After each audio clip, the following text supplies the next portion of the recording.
आपके सामने एक क्वेश्चन दिया हुआ है जो कि लिया गया है कंडक्टोमेट्री टाइट्रेशन से। अब ध्यान देना, इस क्वेश्चन में आपके सामने इन्फॉर्मेशन क्या दिया हुआ है कि जब भी आप ऐड करते हो small volume of titrant step by step to larger volume of titrate, तो बेसिकली आपके पास लार्ज वॉल्यूम होगा टाइट्रेट का, इसमें ऊपर से इसमें ऐड कर रहे हो आप ड्रॉप बाय ड्रॉप, यानी छोटा सा वॉल्यूम ऐड करो किसका, टाइट्रेंट्स का ऐड कर रहे हो। ठीक है, और बोला गया है कि जैसे हम इसमें एडिशन करते जाएंगे हर पॉइंट पे हम लोग क्या कर रहे हैं, इस सॉल्यूशन का कंडक्टेंस को मेजर कर रहे हैं। ठीक है, और आपको लिमिटिंग मोलर कंडक्टिविटी का वैल्यू दिया है कुछ आयंस का, तो यहाँ पे टेबल दिया हुआ है, यहाँ पे लिमिटिंग मोलर कंडक्टिविटी का वैल्यू लिखा हुआ है।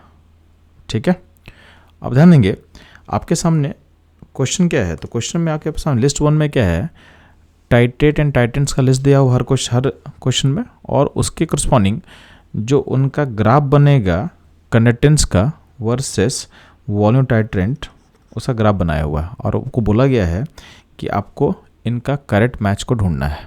तो आप चेक करना, ध्यान सुनना। तो पहले आपको ये देखना है कि यहाँ पे जो वैल्यू दिया हुआ है उसको आप एनालाइज करो बैठ के थोड़ा सा। तो ध्यान देंगे आपके पास जो है Ag प्लस और K प्लस का जो आयनिक कनेक्टिविटी है वो ऑलमोस्ट सिमिलर जैसा है, बट K प्लस का वैल्यू हाइयर है as compare to Ag plus. ठीक है, तो ये पॉइंट आपको नोट करना है। अगला पॉइंट क्या नोट करना है कि नाइट्रेट और Cl का वैल्यू देखोगे सिमिलर है। ठीक है, तो नाइट्रेट और Cl का वैल्यू अगर सिमिलर दिख रहा है आपको, उसमें भी क्या होगा, Cl का वैल्यू हल्का सा क्या होगा, हाइयर होगा। अब कटायन में देखना, जितना भी कटायन है उसमें देखना H प्लस का जो कंडक्टिविटी का वैल्यू दिख रहा है वो आपको हाईएस्ट दिखेगा। कितना दिखेगा, वो आपको हाईएस्ट दिखेगा, ये सबसे हाईएस्ट है। आनायन में चेक करना तो जो OH माइनस का जो वैल्यू है वो सबसे ज़्यादा है।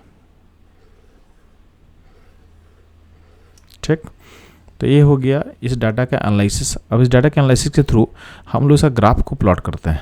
ठीक है, तो ध्यान देंगे जो पहला है उसमें टाइट्रेट लिया गया KCl या टाइट्रेंट्स है A03, यानी आपके सिस्टम में क्या है, आपके पास सिस्टम में KCl है और ऊपर से हम ऐड कर रहे हैं Ag03 का पार्टिकल्स। तो अल्टीमेटली क्या होगा, KCl जो है, KCl आयनिक कंपाउंड है, तो ये क्या होगा, सिस्टम में KCl K प्लस और Cl माइनस के फॉर्म में क्या रहेगा, ब्रेक रहेगा। तो जैसे ही ड्रॉप ऐड होगा Ag03 का, तो Ag03 से क्या क्या मिलेगा आपके पास, तो Ag प्लस मिलने वाला है, नाइट्रेट मिलने वाला है। अब इसमें होगा क्या, तो इसमें होगा क्या कि जो आपके पास जो Cl माइनस आयन है Ag प्लस से क्या करेगा, आपका कंबाइन करेगा। तो Cl माइनस Ag प्लस से क्या करेगा, कंबाइन करेगा और फॉर्म करेगा PPT। तो अल्टीमेटली AgCl का PPT फॉर्म करेगा। तो आपके सिस्टम से Cl माइनस बाहर जा रहा है, तो अल्टीमेटली होगा क्या, तो अगर आप एक केस मान लो कि तेरे पास अगर 100 पार्टिकल होगा KCl का, तो 100 पार्टिकल KCl में आपके पास 100 पार्टिकल होगा K प्लस का, 100 पार्टिकल होगा Cl माइनस का। जैसे तुम एक पार्टिकल ऐड करते हो Ag03 का, तो अगर हम इसका एक पार्टिकल ऐड करेंगे तो अल्टीमेटली होगा क्या, आपके सिस्टम में आपका Cl का एक पार्टिकल Ag के साथ बाहर चला जाएगा, तो सिस्टम में क्या होगा, K प्लस का पार्टिकल 100 का 100 रहेगा, बट Cl का पार्टिकल जो होगा वो हो जाएगा 99, इन आपका 99 का जो पार्टिकल हो जाएगा ये हो जाएगा 1। तो आप देख रहे हो कि अल्टीमेटली इसका एडिशन से अल्टीमेटली इम्पैक्ट क्या पड़ रहा है, आपका Cl माइनस का जो पार्टिकल है वो रिप्लेस किससे हो रहा है, और रिप्लेस हो रहा है नाइट्रेट आयन से। तो जैसे से आप आगे बढ़ते जाओगे तो आपका जब रिएक्शन पूरा ख़त्म होगा उस टाइम में क्या होगा, आपके सिस्टम में K प्लस का पार्टिकल जितना था उतना ही रहेगा, यानी फर्दर हम 99 पार्टिकल ऑफ जब Ag03 का ऐड कर देंगे तो उसमें क्या होगा, आपका जो K प्लस का पार्टिकल है वो 100 का 100 रहेगा। ठीक, आपके पास अल्टीमेटली क्या होगा, यहाँ पे जो Cl माइनस है वो पार्टिकल पूरा ख़त्म हो जाएगा और आपके पास आ क्या जाएगा, नाइट्रेट आयन का नंबर हो जाएगा 100। तो इस पॉइंट पर रिएक्शन आपका फुल्ली कंप्लीट हो रहा है। अब इसमें फर्दर तुम डालोगे Ag03 का पार्टिकल्स, अब चूँकि सिस्टम में आपके पास KCl यानी Cl माइनस है नहीं, तो इसमें होगा क्या कि K प्लस तो रहेगा, यानी K प्लस का 100 पार्टिकल था, साथ में नाइट्रेट आयन का 100 पार्टिकल था। अब जो फर्दर एडिशन हो रहा है AgNO3 का, उसमें क्या होगा, Ag प्लस का और नाइट्रेट का नया पार्टिकल ऐड होना स्टार्ट हो जाएगा। तो मान लेते हैं अब इसमें जो ही पार्टिकल तुम डालोगे, मान लेते हैं यहाँ पे एक पार्टिकल ऐड किए, तो यहाँ पे आयंस फर्दर इंक्रीज करेगा। यानी हो क्या रहा है कि बिगिनिंग में जब तक रिएक्शन पूरा कंप्लीट नहीं हुआ तब तक क्या था, आपका Cl माइनस नाइट्रेट से रिप्लेस हो रहा है। और को पता है कि Cl माइनस का लिमिटिंग आयनिक कंडक्टिविटी जो है वो नाइट्रेट से ज़्यादा था, तो एक लेकिन जो ज़्यादा था वो हल्का से ज़्यादा था। तो उसमें क्या होगा कि आपका जो बिगिनिंग में अगर ग्राफ देखेंगे हम, तो जो आयनिक कंडक्टिविटी का वैल्यू होगा हल्का सा डिक्रीज करेगा, ठीक है।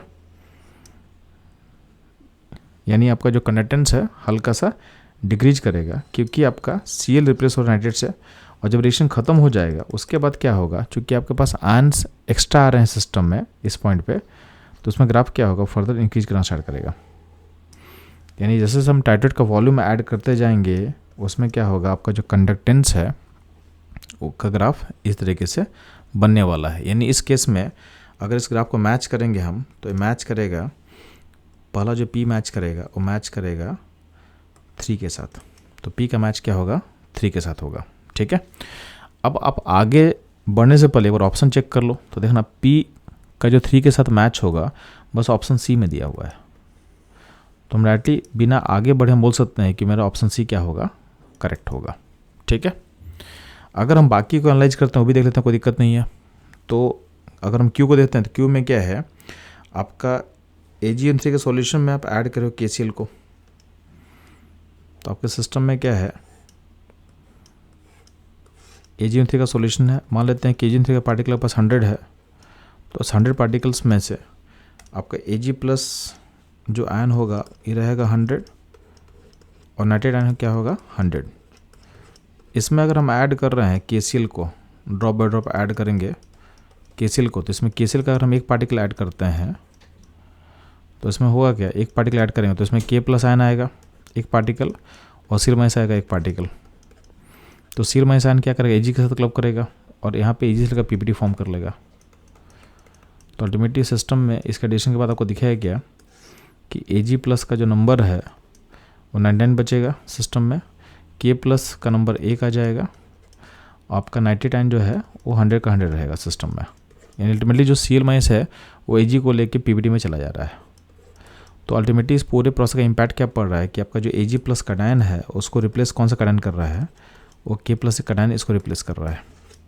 और को पता है कि Ag प्लस इन K प्लस में किसका कंडक्टिविटी बेटर होता है, तो K प्लस का जो कंडक्टिविटी है Ag से बेहतर होता है। हम लोग टेबल में देख चुके थे, तो यहाँ पे देखो टेबल में Ag प्लस इन K प्लस में K प्लस का बेटर होता है। यानी एक लो पावर का आयन आप हटा रहे हो हाई पावर के आयन के साथ, यानी अल्टीमेटली सॉल्यूशन का जो कंडक्टेंस है आपका बढ़ना स्टार्ट करेगा। जिस पॉइंट पे बाकी रिएक्शन जब पूरा होगा, यानी बाकी जो Ag प्लस रिप्लेस होगा किससे, K प्लस से, यानी हम फर्दर में डालेंगे 99 पार्टिकल ऑफ KCl, तो उस टाइम में सिस्टम में क्या होगा, आपके पास K प्लस का जो नंबर है हो जाएगा 100, नाइट्रेट आयन का नंबर क्या हो जाएगा 100। तो ये पॉइंट पे आपका रिएक्शन पूरा हो रहा है। इसके बाद फर्दर हम इसमें KCl डालेंगे, तो अब चूँकि सिस्टम में कोई Ag नहीं है तो ये फर्दर आयन प्रोड्यूस करेगा। तो इसके बाद सिस्टम में क्या होगा, आयंस का नंबर बढ़ना स्टार्ट होगा। तो पहले का जो K प्लस 100 है और नाइट्रेट 100 है ये तो रहेगा सिस्टम में, इसके अलावा extra K plus and Cl minus extra बनना चालू करेगा। यानी इस पॉइंट के बाद क्या होगा, आयंस और बढ़ेगा, तो क्या होगा, सिस्टम का कंडक्टेंस और बढ़ेगा। इसका ग्राफ अगर हम प्लॉट करते हैं बच्चे लोग, तो ध्यान देना, तो वॉल्यूम ऑफ टाइटेंट वर्सेस हम जब कंडक्टेंस का प्लॉट करेंगे तो शुरू में क्या होता है, आपका कंडक्टेंस हल्का सा इंक्रीज करेगा। क्यों, क्योंकि K प्लस का कंडक्टेंस बेटर है देन Ag प्लस, तो हल्का सा बढ़ेगा।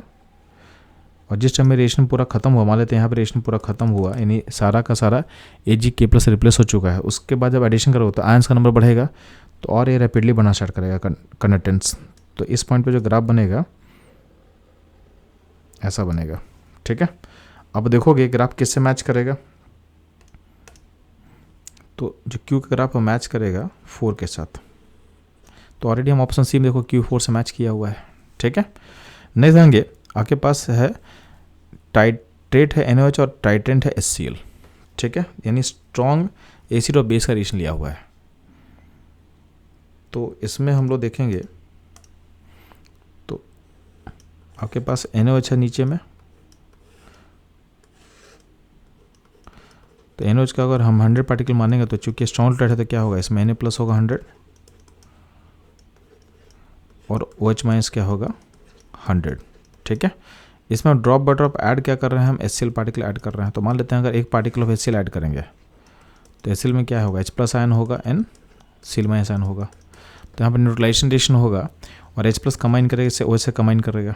तो अगर हम एक पार्टिकल डालेंगे HCl का तो यहाँ पे एक पार्टिकल तो अल्टीमेटली सिस्टम में कैसा दिखेगा आपको, तो अल्टीमेटली दिखेगा Na+ का नंबर जो है वो 100 है, वो 100 रहेगा।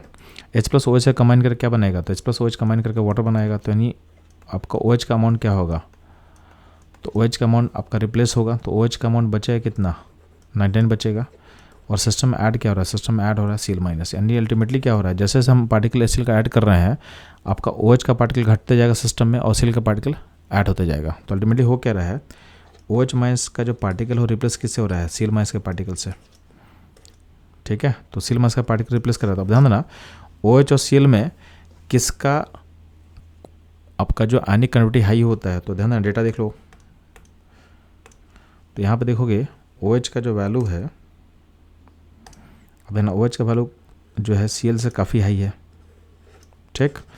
तो काफ़ी हाई इसका मतलब क्या है, जैसे सब आगे प्रोसेस का रिएक्शन तो क्या होगा, OH का अमाउंट घटता जाएगा, Cl बढ़ता जाएगा, तो इसका मतलब कंडक्टेंस क्या होगा सिस्टम का, डिक्रीज करेगा। तो जैसे जैसे तुम्हारा सारा पार्टिकल OH का हटेगा, यानी फर्दर हम 99 HCl ऐड करते हैं तो सिस्टम में क्या होगा, सिस्टम में आपके पास Na+ 100 का 100 रहेगा और Cl- हो जाएगा 100, सारा OH- बाहर निकल चुका होगा, ठीक। उसके बाद फर्दर तुम एसिड ऐड कर दोगे तो अब न्यूट्रेशन तो हो चुका है, तो फर्दर एसिड डालने पे क्या होगा, आपका रिएक्शन तो नहीं होगा और HCl आयन प्रोड्यूस करेगा सिस्टम में। तो इस पॉइंट पे क्या है, Na+ और Cl- का नंबर तो फिक्स हो गया सिस्टम में 100। अब HCl का पार्टिकल ब्रेक करेगा H+ Cl- में, तो आपका आयन प्रोड्यूस होगा और प्लस इसमें H+ आयन आपका सिस्टम में आ रहा है और H+ का जो कंट्रीब्यूटी है बहुत हाई होता है। इसका मतलब इस पॉइंट रिएक्शन के बाद, इस पॉइंट के बाद आपका जो सिस्टम का कंडक्टेंस है वो बहुत रैपिडली क्या होगा, ग्रो करने वाला है। तो इसका जो ग्राफ बनेगा, तो इसका ग्राफ देखोगे तो ग्राफ ऐसा कुछ बनने वाला है। तो जैसे वॉल्यूम आप ऐड करोगे HCl का तो पहले घटेगा, घटेगा क्यों, क्योंकि इसमें OH आयन रिप्लेस हो रहा है Cl से, तो घटेगा। और एक पॉइंट जब रिएक्शन पूरा खत्म हो जाएगा तो ये पॉइंट को मान लेते हैं कि ये पॉइंट आपका इक्विवेलेंस पॉइंट है। इस पॉइंट पे सारा आपका बेस न्यूट्रलाइज हो गया, उसके बाद आप HCl ऐड करोगे तो HCl का ऐड करने से H+ आयन आप सिस्टम ऐड कर रहे हो, Cl- आयन ऐड कर रहे हो, यानी आप आयन बढ़ा रहे हो और उसमें H+ आयन बढ़ा रहे हो जिसका आयनिक कन्वर्टिटी बहुत ज़्यादा हाई है, ठीक। तो उस केस में क्या होगा, आपका ये ग्राफ बढ़ना स्टार्ट करेगा और बहुत रैपिडली बढ़ेगा, यानी V शेप जैसा ग्राफ बनने वाला आपका, ठीक।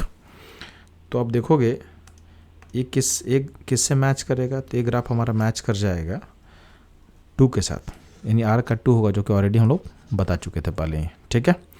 लास्ट जो होता है उसमें क्या है, आपका पास NaOH है टाइट्रेट में, उसमें हम ऐड कर रहे हैं एसिटिक एसिड को, तो उसको देख लेते हैं एक बार ध्यान से। तो NaOH कैसा बेस होता है बच्चों, तो NaOH बेस होता है स्ट्रॉन्ग। तो इस स्ट्रॉन्ग बेस में अगर मान लेते हैं इसका 100 पार्टिकल अपने पास सिस्टम में है, तो ये क्या होगा, ये अपने आयंस के फॉर्म में टूटा हुआ रहेगा, यानी Na+ NOH- के फॉर्म में ये ब्रेक रहेगा, ठीक है। यानी आपके पास 100 Na+ 100 OH- है। अब इसमें आप ऐड करोगे एसिटिक एसिड, एसिटिक एसिड चूँकि वीक एसिड है लेकिन यहाँ पे स्ट्रॉन्ग बेस है तो रिएक्शन फुल्ली होगा। तो इसमें अगर एक पार्टिकल हम डालते हैं एसिटिक एसिड का, तो रिएक्शन जब होगा तो सिस्टम में क्या होगा, आपका एसिड बेस में क्या होगा, एसिटिक एसिड का H है जो है OH से क्लब करेगा और OH से क्लब करके क्या बनेगा, वाटर बन जाएगा और सिस्टम में क्या रिलीज करेगा, सिस्टम में एसिटेट आयन, यानी एसिटिक एसिड का जो आयन है, एसिटेट आयन जो है इस सिस्टम में रिलीज करेगा। तो अल्टीमेटली Na+ का नंबर सेम रहेगा, इसमें कोई चेंजेस नहीं होगा सिस्टम में। आपके पास जो है OH- जो है वो हो जाएगा 99 और सिस्टम आ जाएगा एसिटेट आयन। ठीक। तो अल्टीमेटली सिस्टम में क्या हो रहा है कि OH माइनस जो आयन है वो रिप्लेस किससे हो रहा है, वो रिप्लेस हो रहा है एसिटिक आयन से। तो अब अगर इसमें हम 99 particle of acetic acid add करेंगे तो रिएक्शन में क्या होगा, जितना भी OH है वो हट के क्या हो जाएगा, एसिटिक आयन से रिप्लेस हो जाएगा। तो आपका सिस्टम में Na+ रहेगा, N एसिटेट आयन रहेगा। इस पॉइंट पर रिएक्शन पूरा हो चुका है। यहाँ पे 100 पार्टिकल Na+ का है, 100 पार्टिकल आपका एसिटेट आयन का है। ठीक। इस पॉइंट के बाद अल्टीमेटली क्या हो रहा है, चूंकि OH आयन रिप्लेस हो रहा है एसिटेट आयन से, तो आपका कंडक्टेंस क्या होगा, इसमें डिक्रीज करता चालू करेगा। जब रिएक्शन पूरा खत्म हो जाता है तो उसमें डालेंगे आप एसिटिक एसिड। तो एसिटिक एसिड चूँकि वीक एसिड है और सिस्टम में बेस बचा नहीं है, तो बेस जब बचा नहीं है तो आपके सिस्टम में सिर्फ क्या है, एसिटेट आयन है और Na+ है। तो एसिटिक एसिड पार्सली टूटना चाहता है एसिटेट आयन में और H+ में, बट चूंकि आपके पास ऑलरेडी एसिटेट आयन सिस्टम में है, तो एसिटेट आयन सिस्टम में है, तो यहाँ पे एक होता है यहाँ पे होगा कॉमन आयन इफेक्ट। क्या होगा, कॉमन आयन इफेक्ट। इससे कारण क्या होगा कि आपका एसिटिक एसिड का जो हल्का जो ब्रेकेज होने का चांसेस है वो भी ब्रेक नहीं होगा, नहीं यहाँ पे ये डिसोसिएट नहीं करेगा। तो डू नॉट प्रोड्यूस आयन, या बोल सकते हो इसको नेग्लिजिबल अमाउंट बोल सकते हो। ठीक। तो इसका कंट्रीब्यूशन फर्दर नहीं होगा। तो इसमें आप ग्राफ देखोगे तो जैसे सब एसिटिक एसिड ऐड करते जाओगे, तो चूंकि OH रिप्लेस किससे हो रहा था, आपका OH रिप्लेस हुआ है एसिटेट आयन से, तो उस केस में क्या होगा, आपका जो कंडक्टेंस का वैल्यू क्या होगा, पहले घटेगा। जब रिएक्शन पूरा हो जाएगा तो उस केस में क्या है, उस केस में आपका रिएक्शन जब पूरा हो जाएगा तो उस केस में क्या है, आपके पास सारा OH खत्म हो चुका है। अब जो फर्दर एसिटिक एसिड डालेंगे तो ड्यू टू कॉमन इफेक्ट उसका डिसोसिएशन क्या रहेगा, सप्रेस रहेगा, तो उसमें आयन प्रोड्यूस नहीं होगा, तो कंडक्टेंस क्या होगा, कांस्टेंट हो जाएगा। यानी पहले घटेगा फिर क्या होगा, कांस्टेंट हो जाएगा। तो इसके ग्राफ को अगर मैच करें तो ये कैसे मैच लेगा, तो ये मैच लेगा हमारे S का मैच होगा ऑप्शन 5 के साथ। ठीक है। तो जो ऑलरेडी हम लोग पहले ही इसको टिक कर चुके थे। तो ये था इस क्वेश्चन का इन्वॉल्व कॉन्सेप्ट, उसका एनालिसिस एंड आपको कैसे सोचना है, कितना सिंपल तरीके से मैंने समझा दिया आपको। तो इस तरह के एनालिसिस के लिए हमारे साथ बने रहें। मिलते हैं हम लोग नेक्स्ट क्वेश्चन में।